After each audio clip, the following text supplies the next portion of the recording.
খুব বেশি চালতা খেতে ইচ্ছে করতেছিল বন্ধুরা, কিন্তু চালতা তো আমি কাটতে পারি না, এর আগে কখনো কাটি নাই। তো যাই হোক, যেভাবে পারছি ওইভাবে কাটছি। কিন্তু দেখি চালতাটা অনেক মিষ্টি। এখন একটু একটু টক খেতে ইচ্ছা করে, কি করব, দিলাম তেঁতুল। তারপরে হচ্ছে মরিচের গুঁড়া, ধনিয়া পাতা, লবণ স্বাদ মতো, এগুলো দিয়ে চটকাচ্ছি। এন্ড দেখতে পাচ্ছেন কি পরিমাণ লোভনীয় আমার এই ভিডিওটা এডিটিং করতে গিয়ে আমার জিহ্বায় স্টিল নাও পানি এসে পড়েছে। অ্যান্ড অনেক মজা ছিল আলহামদুলিল্লাহ। আর এত মিষ্টি চালতা মানে আমি আগে কখনো খাই নাই। অ্যান্ড খুবই মজা ছিল, ভালো লেগেছে, এনজয় করেছি আমরা সবাই। কি আপনাদেরও কি জিহ্বা থেকে পানি আসতেছে টপ টপ করে?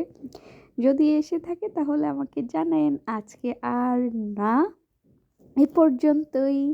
সকলে ভালো থাকবেন, সুস্থ থাকবেন, আর চালতা বানায় খান। হ্যাঁ, টুডলস।